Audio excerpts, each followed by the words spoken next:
नमस्कार, स्वागत है आप सभी का एबी स्टार न्यूज में और मैं हूं आपके साथ जुबैर चौधरी। वक्त तो चला अपना उत्तर प्रदेश का, जहां सबसे पहले बात करेंगे संभल में समाजवादी पार्टी सांसद की तरफ से दिए गए बयान की। बता दें कि स्वामी प्रसाद मौर्य को लेकर संभल में समाजवादी पार्टी के सांसद शफीकुर रहमान बर्क ने बड़ा बयान दिया है और उनके बयानों को लेकर पलटवार किया है। तो संभल में समाजवादी पार्टी के नेता स्वामी प्रसाद मौर्य के बयानों के बाद समाजवादी पार्टी के सांसद शफीकुर रहमान बर्क का रिएक्शन सामने आया है।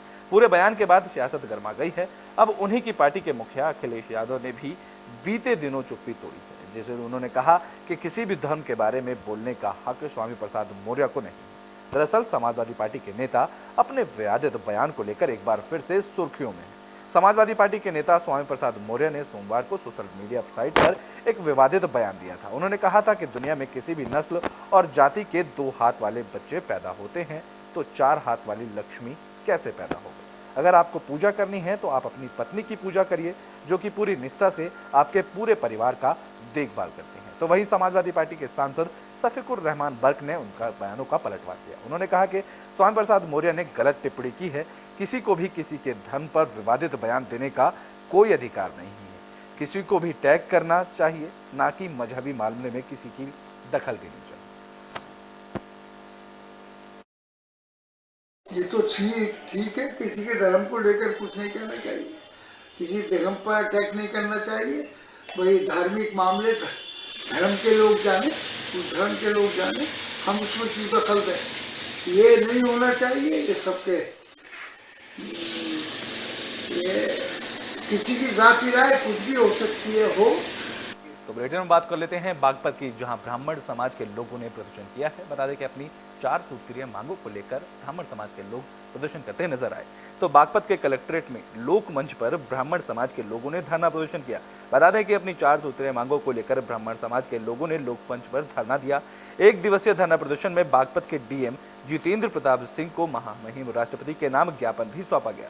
वहीं पर ब्राह्मण समाज के लोगों ने उत्तर प्रदेश में ब्राह्मण कल्याण आयोग का गठन और भगवान परशुराम जयंती का अवकाश, मंदिर खेड़ा परशुराम कॉरिडोर के निर्माण और युवाओं को रोजगार देने के लिए कलेक्ट्रेट के लोक मंच पर 4 सूत्रीय मांगों को लेकर धरना प्रदर्शन किया। इन मांगों को लेकर पूरी न होने पर कमिश्नरी मेरठ पर महापंचायत का ऐलान भी ब्राह्मण समाज के लोगों ने किया और आगामी लोकसभा चुनाव से पहले अगर मांगे नहीं मानी गई तो चुनाव का बहिष्कार करने का भी ऐलान सभी ने किया। त्रिभुवन शर्मा बरली से आया हूँ और अखिल भारतवर्षीय ब्राह्मण महासभा हमारी है, उसका प्रदेश का अध्यक्ष हूँ। अध्यक्ष जी, आज यहाँ एक बड़ा ये सम्मेलन हुआ है, इसके क्या कारण है, क्यों करें? देखिए, वर्तमान समय में जो व्यवस्था है, जो सरकारें हैं, जो राजनीतिक दल हैं, वो सब ब्राह्मणों को पीछे ढकेल रहे हैं, जबकि ब्राह्मणों ने सदैव पूरे देश को, पूरे समाज को आगे बढ़ाने का काम किया है।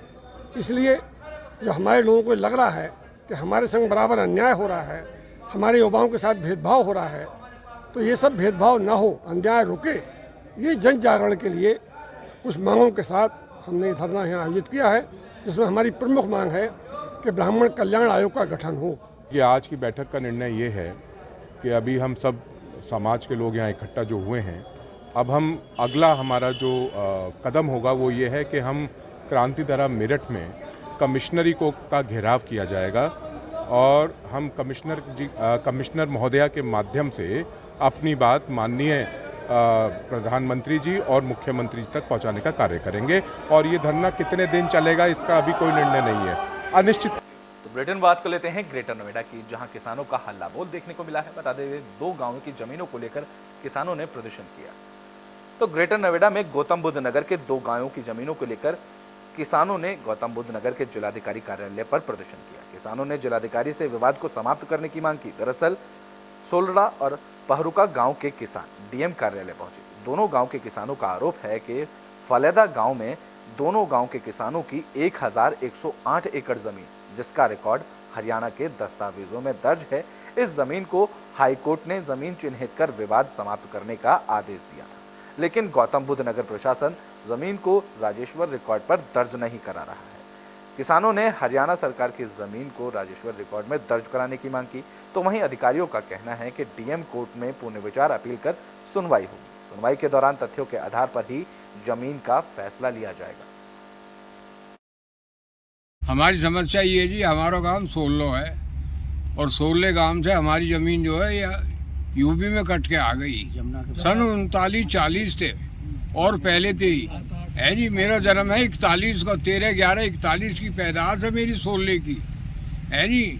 तो हमें हमारी ज़मीन हमें वापस मिलनी चाहिए और हमें देनी चाहिए। इससे हमारी ये है कि हमारी ज़मीन की जो खतौनी है उत्तर प्रदेश में दर्ज नहीं हो रही है। अधिकारियों की लापरवाही की वजह से 1105 एकड़ हमारी ज़मीन हरियाणा से उत्तर प्रदेश में यमुना के बहाव बदलने से सम्मिलित हो गई है और उस पर हम काफ़ी दिन से, उसी दिन से जब से हमारी ज़मीन यहाँ आई है, उस पर काश्त और कब्जा करते चले आ रहे हैं और आज भी हमारे कब्जे में काश्त में है। लेकिन कुछ भूमाफिया लोग उसमें जाकर के दखलंदाजी करते हैं और अधिकारियों को बरगला करके हमारी ज़मीन की खतौनी तैयार नहीं होनी है।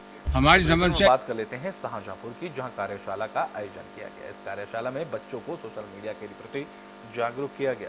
तो शाहजहांपुर के अंता भारत रत्न अटल बिहारी वाजपेयी प्रेक्षागृह में जिला प्रशासन की तरफ से सोशल मीडिया का प्रयोग, सार्थकता, दुष्प्रभाव और बचावी संबंधित कार्यशाला का आयोजन किया गया, जिसमें मुख्य अतिथि के रूप में मंडलायुक्त सौम्या अग्रवाल और वरिष्ठ अतिथि के रूप में आईजी बरेली डॉक्टर राकेश सिंह शामिल हुए, जिन्होंने कार्यक्रम का शुभारंभ कर बच्चों को सोशल मीडिया के प्रति जागरूक किया। कार्यशाला में विभिन्न स्कूलों के बच्चों समेत उनके अभिभावक उपस्थित रहे, जिन्होंने अतिथियों की तरफ से सोशल मीडिया के प्रयोग और दुष्प्रभावों और बचाव को लेकर जागरूक किया गया। कार्यक्रम के दौरान मंडलायुक्त सौम्या अग्रवाल ने नगर में चल रही सिटी बस के कार्ड भी बांटे। ये आज अवेयरनेस वर्कशॉप थी जो सोशल मीडिया और डिजिटल वर्कस्पेस के जो दुष्प्रभाव हैं उसके बारे में अभिभावकों, प्रिंसिपल्स एवं कुछ बच्चों को जागरूक किया गया था उसके बारे में। और इसमें ये प्रयास किया जाएगा कि प्रत्येक स्कूल में हम लोग एक सोशल मीडिया मॉनिटरिंग सेल या डिजिटल मॉनिटरिंग सेल बनाएं और जिससे कि हम लोगों के बच्चों में इसकी अवेयरनेस हो और वो लोग जो है सेफ रहें डिजिटल वर्कस्पेस में। ये आज अवेयरनेस वर्कशॉप थी जो सोशल मीडिया और डिजिटल वर्कस्पेस के जो दुष्प्रभाव। तो बुलेटिन में बात झांसी की कर लेते हैं, जहां चोरों के हौसले बुलंद नजर आ रहे हैं। बता दें कि चोरों की तरफ से रेलवे अफसर के अधिकारी के घर चोरी की वारदात को अंजाम दिया गया। झांसी में चोरों के हौसले बुलंद होते नजर आ रहे हैं। पुलिस की सुस्ती के कारण चोर बेखौफ होकर चोरी की घटना को अंजाम दे रहे हैं। दरअसल प्रेमनगर थाना क्षेत्र में रहने वाले रेलवे विभाग के अफसर एसडी मीणा के यहाँ चोरों ने लाखों की चोरी कर ली।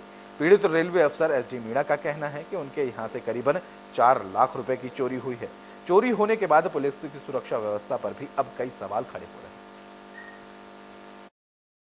सर आज मैं सुबह 10 बजे ऑफिस के लिए निकला सर। उसके बाद जब मैं 1:30 बजे आया तो मेरे से बाहर देखा मैंने, तो गेट पे से मैंने बाहर के गेट से देखा तो इसका लॉक टूटा हुआ था। फिर मैंने अंदर आके देखा तो अंदर से कुंडी लगी हुई थी। फिर मैंने दूसरे गेट पे जाके देखा तो वो खुला हुआ था। फिर मैं अंदर गया तो जैसे मैंने अंदर जाके देखा तो सामान, मेरी जो अलमारी थी उसके सामान बिखरे पड़े थे सारे, और उसमें मिसेज का जेवर था और कुछ 25,000 रुपये रखे थे। तो सर वह सारे सामान सर मेरे को गायब मिले।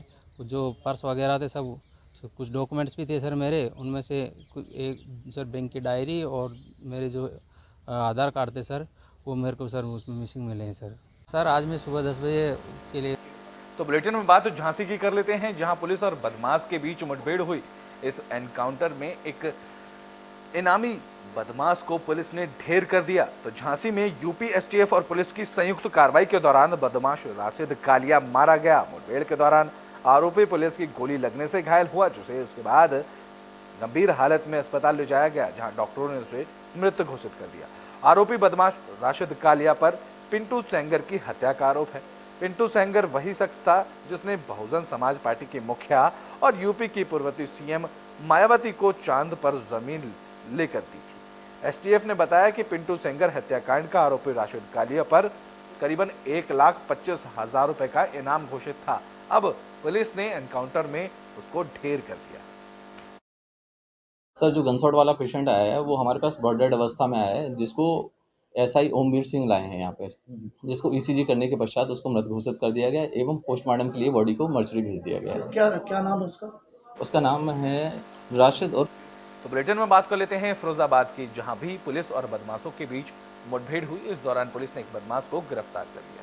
तो फिरोजाबाद के थाना नसीरपुर पुलिस की केसरी गांव के पास बाइक सवार बदमाश से मुठभेड़ हो गई। इस दौरान पुलिस और बदमाश के बीच फायरिंग हुई, जहां पुलिस की जवाबी कार्रवाई से बदमाश के पैर में गोली लगी, जिससे वो घायल हुआ। घायल बदमाश को इलाज के लिए अस्पताल में भर्ती कराया गया। पुलिस ने घायल हत्या आरोपी को इलाज के लिए जिला संयुक्त अस्पताल में भर्ती कराया। इस दौरान एसपी ग्रामीण ने बताया कि हत्या के आरोपी के साथ पुलिस की मुठभेड़ हुई, जिसमें पुलिस ने मुठभेड़ के दौरान आरोपी मोहित को हिरासत में लिया। देखिए, जैसा कि आप लोगों को पता है, 15 तारीख की रात में लखनपुर गांव में एक विवाद में गोली चली थी, जिसमें एक महिला की मृत्यु हो गई थी। उसके बाद परिजनों के तहरीर पर हम लोगों ने मुकदमा कायम किया था। उसमें 8 नामजद मुलजिम थे और 6 अज्ञात लोगों के खिलाफ ये FIR दर्ज कराई गई थी। उसके बाद हमारी SOG, जो हमारे जनपद की SOG टीम है, और प्लस SHO CO सिरसागंज के निर्देशन में इन लोगों ने लगातार इन सभी मुलजिमों के पीछे अपनी सारी टीमें लगा दी थी और इनकी गिरफ्तारी के लिए लगातार प्रयास चल रहे थे। जगह जगह पर चेकिंग लगाई जा रही थी।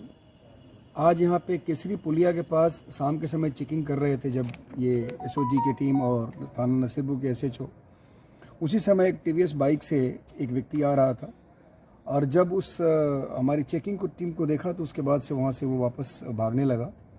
वापस भाग रहा था तो हम लोगों को संदेह हुआ, हम लोगों ने उसका पीछा किया। उसने हमारे तो हाथरस में पुलिस को बड़ी कामयाबी हाथ लगी है। पुलिस ने मुठभेड़ के दौरान 3 बदमाशों को गिरफ्तार किया। हाथरस में पुलिस और स्वाट टीम की संयुक्त कार्रवाई देखने को मिली, जहां पुलिस और स्वाट और SOG की टीम की बदमाशों के साथ मुठभेड़ हुई। इस दौरान पुलिस ने 3 बदमाशों को गिरफ्तार कर लिया। बता दें कि तीनों बदमाशों ने जिले के 2 कोतवाली क्षेत्रों में घटना को अंजाम दिया था। पुलिस ने बदमाशों के पास से करीबन 3,41,000 रुपए, एक तमंचा, 2 जिंदा कारतूस, एक खोखा कारतूस बरामद किया। आज 2 घटनाओं का अनावरण हुआ है। 7/11/2023 को थाना कोतवाली क्षेत्रांतर्गत श्री गोविंद अग्रवाल, जो सराफा मार्केट से अपने घर जा रहे थे, उनके साथ एक लूट की घटना कारित हुई। उसमें जब वो अपनी स्कूटी से जा रहे थे, मोटरसाइकिल सवार अज्ञात बदमाशों के द्वारा मोटरसाइकिल आगे लगा करके लगभग 400-500 ग्राम चांदी के बर्तन की लूट की गई। घटना शहर की थी, सनसनीखेज थी। इसमें थाना कोतवाली पुलिस और स्वाट टीम अनावरण के लिए प्रयास कर रही थी। तो बुलेटिन में बात कन्नौज की कर लेते हैं, जहां तेज रफ्तार का कहर देखने को मिला है। बता दें कि यहां एक अनियंत्रित प्राइवेट बस पलट गई। इस हादसे में 10 लोग घायल हुए। तो कन्नौज में तेज रफ्तार का कहर देखने को मिला।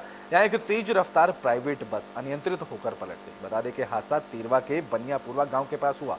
इस हादसे में बस में सवार 10 यात्री घायल हुए। इस दौरान सूचना पर पहुंची पुलिस ने सभी घायलों को अस्पताल में भर्ती कराया और मामले की जांच शुरू की।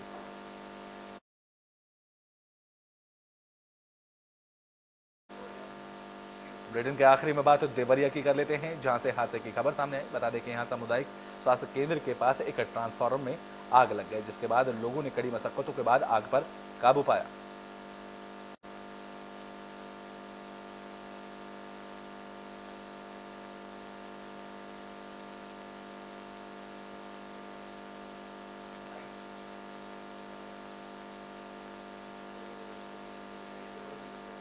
खत्म कर दी।